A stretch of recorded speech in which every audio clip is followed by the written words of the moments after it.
Salam brother and sister dimanapun berada saat ini. Jumpa lagi dengan saya dalam video kali ini.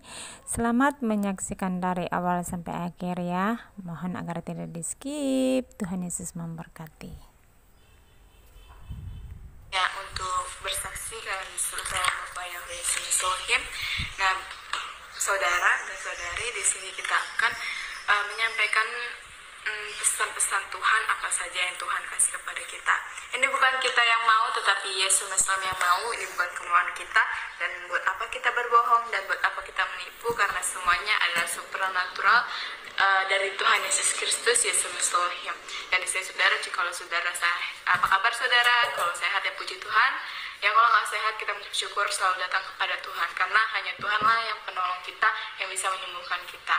Dan di sini saudara, saya ingin bersaksi bagaimana manusia-manusia sekarang banyak yang kecewa dan banyak yang tidak menanti akan kedatangan Yesus Kristus, Yesus Islam. Karena apa? Karena beribu-ribu tahun ini udah dari sejak dulu kali ya, penyampaian dari Yohanes tentang kedatangan Yesus Islam, bahwa dia akan datang, kayak bertobatlah, kerajaan Allah sudah sangat dekat. Kata Yohanes seperti itu adalah Roh Kudus yang berbicara, bukan diri dia.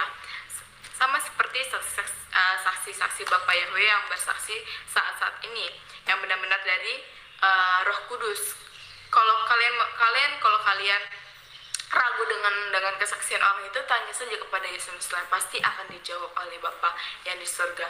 Dan juga saudara, makanya semakin tahun udah beribu-ribu tahun ya, dari Yohanes itu mungkin udah 2000 tahun yang lalu dia menyampaikan kedatangan Tuhan, dan sampai sekarang manusia pun sudah kayak hati dan pikiran mereka itu udah nggak ke Tuhan lagi. Jadi kayak udah nggak mengenal namanya Tuhan, kayak Tuhan masih lama datangnya. Gara-gara apa? Karena gara-gara mereka kayak kecewa, menunggu tapi tidak pasti gitu kan, seperti itu.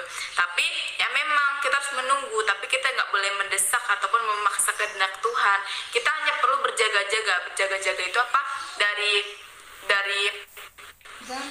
berdoa, baca firman, berpuasa, semuanya saudara, itu yang namanya berjaga-jaga. Tapi kita berjaga-jaga baik siang, malam, dan sore saudara, itu harus perlu saudara, karena itu menguatkan iman kita. Biar iman kita sekarang teguh saudara, berdiri teguh. Karena apa? Karena sekarang banyak yang terombang-ambing. Sekarang ada pemurnian pemurnian, pokoknya permainan seketat-ketatnya lah, sampai benar-benar murni saudara, sampai benar-benar timbul seperti emas. Itu bukan sesuatu hal yang mudah, itu adalah sesuatu hal yang sangat-sangat sulit saya katakan, karena di situ harus menerima proses Tuhan, di situ harus menerima baik buruknya dari Tuhan, karena kita nggak boleh menerima yang baik doang dari Tuhan, tapi harus penampian dan pentabisan. Ya pokoknya seperti itu saudara. Nah, terus makanya dari itu saudara, kita harus terus-menerus meminta belas kasihan Tuhan. Ya kalau misalkan saudara kayak ada orang yang berseru bertobatlah, yakin dan percaya bahwa setiap hari Tuhan semakin dekat saudara sama kita. Mau dekat secara jasmani maupun rohani kita harus perlu dekat kepada Tuhan Yesus Elohim saudara. Dan juga baik kedatangan dia saudara, sekarang yang dipikirkan hanya keselamatan, gak ada lagi yang perlu dipikirkan harta atau apapun yang kita punya, itu tertinggal saudara, semuanya tertinggal. Yang terangkat itu cuman roh kita saudara, roh kita dan ya kebaikan kita lah, seperti itu saudara. Makanya kita harus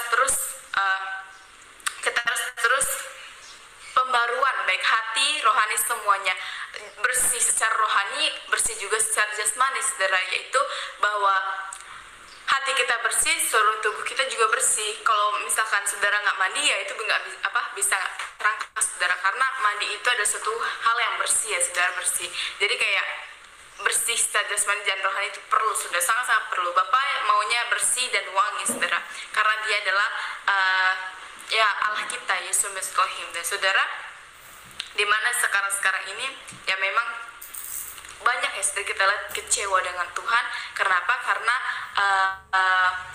Karena mungkin dia ada suatu problem yang dia sudah berkoar-koar berkawan-kawan, bercengkrama sama Tuhan, tapi Tuhan masih bukan menunggu, masih melihat ini orang masih sabar gak menanti aku. Seperti itu.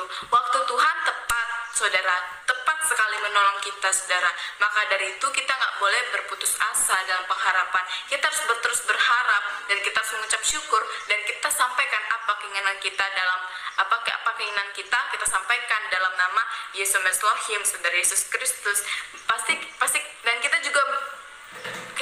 juga beriman bahwa kita sudah menerima apa yang kita doakan, saudara. Karena apa yang kita doakan bisa saja Tuhan dengarkan dan Tuhan kabulkan. Kalau doa kita yang nggak aneh-aneh, saudara. Karena kalau bagi Tuhan itu baik bagi kita, ya pasti dikabulkan. Kalau bagi Tuhan itu nggak baik bagi kita, ya Tuhan nggak bakalan kasih, saudara. Karena Tuhan pun mempertimbangkan apa yang kita mau, apa yang Tuhan mau biasanya bertolak belakang, saudara.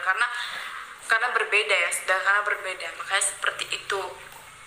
Dan juga, saudara, ya dimana kayak itu ada yang mau berbicara. Terus makanya dari situ, saudara, kita perlu terus datang kepada Dia, dekat kepada Dia. Karena apa? Karena kita perlu sama Dia, Yesus Elohim. Dan sekarang ini baiklah kita berjaga-jaga, berdoa, berwaspada, karena iblis pun bisa memakai akal logika kita, ya, bisa bermain jadi akal logika kita. Ibaratkan jadi gini, saudara, jadi iblis memainkan pikiran kita kayak ini nggak benar, gini. Itu, saudara, itu kalau misalkan saudara itu udah negatif, saudara teking, saudara, karena dari pikiran ini berasal dari iblis, saudara. Tapi kalau hati biasanya Tuhan Yesus. Makanya segala sesuatu perlu diuji, saudara. Sama seperti suara Bapa. Kalau suara Bapa berkata seperti ini, kita uji dulu, saudara. Ya memang, tapi jangan terlalu sering menguji. Misalkan kayak di suara Bapa yang kayak menurut kita benar, kayak misalkan kamu harus mandi, ya memang benar, kita harus mandi karena supaya bersih, saudara, kan. Ya, terus kayak dipikir ulang lagi, saudara, ulang lagi, kita tanya lagi apakah ini benar, tapi jangan terlalu sering menguji. Itu sama aja nggak percaya dengan suara Tuhan. Ada kadangnya kita menguji, ada kalanya kita nggak menguji. Karena apa?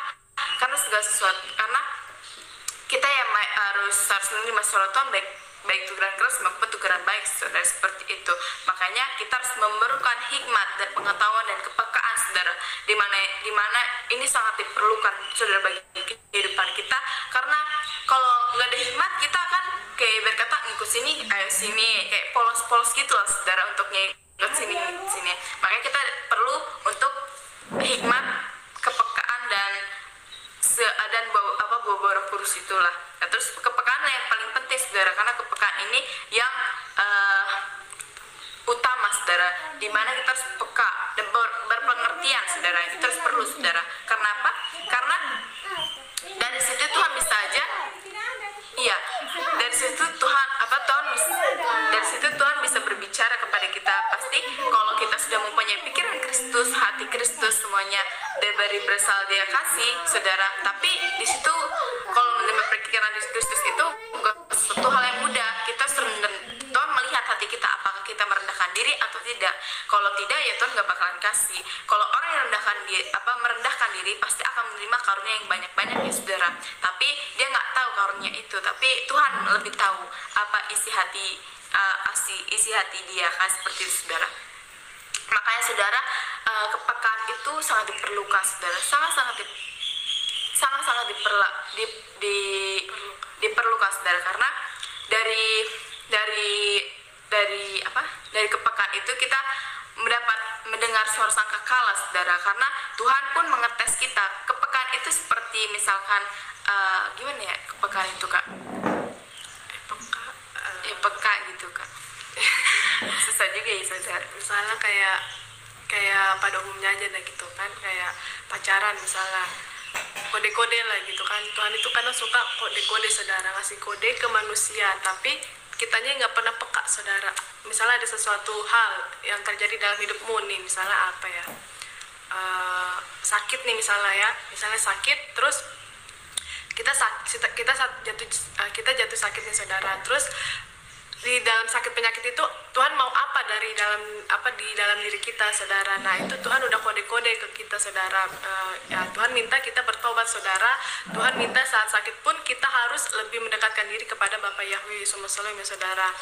Terus kode misalnya kayak ada sesuatu kejadian yang misalnya sekali Tuhan udah berbicara lewat orang lain, terus 2 kali, terus nah 2 kali ini kita nggak peka nih, saudara. Nah, yang ketiga ini kejadian, saudara, kan kejadian. Nah, itu Tuhan udah ngasih kode sebenarnya ke kita, saudara, mau hal yang baik ataupun hal yang buruk, saudara. Jadi bisa jadi dari awan, Tuhan bisa ngasih tanda atau kode dari awan, saudara. Misalnya kayak contoh saya waktu dulu itu, waktu zaman SMP itu kan saya nggak lulus ya, saudara, remedial, atau zaman saya itu dulu remedial, saudara, kelas 3 SMP itu remedial, bukan mengulang 1 tahun tapi mengulang 2 pelajaran, saudara, kan. Nah, itu udah dikasih kode sama Bapak Yahweh Yesus ke mama saya, saudara, lewat awan gelap, saudara, awan gelap.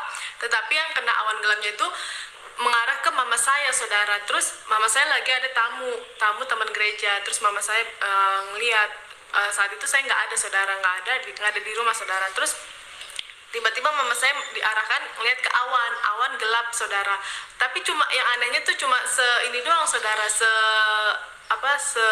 segini doang, saudara, sedikit segitu, saudara. Terus habis itu kok mengarahnya ke mama saya, saudara. Nah, di situ mama saya nggak tahu tuh. Nah, habis itu ada lagi kode kedua, mama saya dapat tanda-tanda dari Bapak. Ternyata yang ketiga itu saya tidak lulus, saudara. Saya tidak lulus kelas 3, saudara. Harus mengulang, saudara, di tahun itu juga, tapi 2 pelajaran, saudara. Jadi mama saya diuji kepekaannya, saudara, apakah peka atau tidak nih. Nah, tetapi puji Tuhan mama saya peka, saudara. 2 kali, sekali 2 kali dikasih tanda, mama saya langsung peka, langsung nanya, ada apa Tuhan, apa yang akan terjadi gitu. Lalu beberapa bulan kemudian saya dikasih tahu sama guru saya bahwa saya tidak lulus, saudara, tidak lulus atau mengulang, saudara, ya. Kalau sekarang kan kalau zamannya sekarang ya, saudara, kelas 3 SMP SMA itu kalau nggak lulus ya tahun depan, kan, saudara. Tetapi oleh karena kemurahan Tuhan, waktu saya zaman SMP itu saya diberi teguran sama Bapak itu mengulang, saudara, mengulang 2 mata pelajaran, yaitu bahasa Inggris dan matematika kalau nggak salah itu, saudara. Jadi ya itu semua dikasih kepekaan, saudara. Dan masih banyak lagi, saudara. Tuhan menguji kepekaan lewat tanda-tanda, saudara. Tanda-tandanya yang bisa jadi dari orang lain. Misalnya orang lain sudah memperingatkan kamu begini, begitu, begini. Terus pertama, yang kedua, terus yang ketiga Tuhan kasih tanda lewat mimpi. Apakah kamu peka atau tidak apa yang akan terjadi dalam hidupmu pada hari itu atau hari esok gitu, saudara. Jadi itulah yang namanya kepekaan, tanda-tanda yang diberikan oleh Tuhan agar kita lebih peka lagi, saudara, mendengar suara Bapa Yahweh Solohim, mendengar apa yang baik dan apa yang buruk, saudara, gitu. Jadi kalau kalian mendengar kesaksian orang lain juga, dengarlah, pasti setiap kesaksian itu ada sisi positifnya, saudara. Jangan kalian hanya melihat dari sisi negatifnya saja, saudara. Karena kalau yang dari sisi negatif itu dari pikiran iblis, saudara, bukan dari Tuhan, saudara. Karena setiap orang yang menyampaikan kesaksian itu, dia mengalami kuasa Tuhan yang benar-benar terjadi dalam hidupnya, saudara, yang benar-benar bergumul erat, yang benar-benar berkarib erat dengan Bapa Yahweh Yesus Tuhan Yesus Kristus, saudara. Jadi orang-orang yang menyampaikan kesaksian hidup, orang-orang yang menyampaikan kesaksian melalui YouTube atau apapun itu, misalnya kayak kesembuhan, kayak dapat mujizat apapun itu, saudara, itu tuh benar-benar terjadi, saudara, karena kuasa Tuhan nyata dalam hidupnya, saudara. Sehingga Tuhan mau dia menyampaikan kesaksian apa yang dialami, apa yang dirasakan, agar menjadi berkat bagi orang-orangnya, saudara. Begitu juga dengan karunia, orang-orang yang mendapatkan karunia penglihatan, karunia nubuatan, karunia-karunia yang lain, saudara. Itu ada Tuhan gini, saudara, Tuhan menyuruh beberapa orang yang menyampaikan kesaksiannya itu lewat YouTube atau melalui door to door atau hanya intern saja atau eksternal semuanya, saudara. Jadi kita harus pandai-pandai dalam menyikapi suatu kesaksian orang itu, saudara.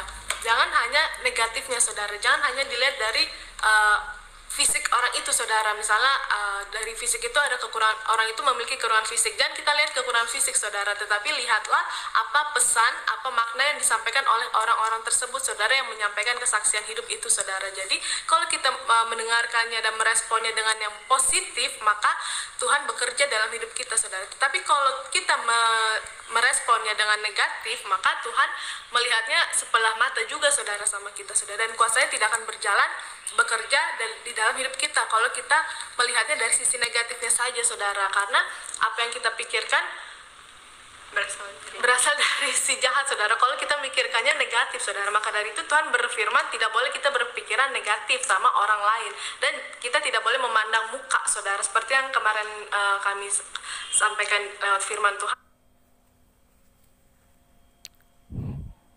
Shalom brother and sister, terima kasih sudah menonton. Sampai jumpa lagi dalam video-video berikutnya ya. Shalom.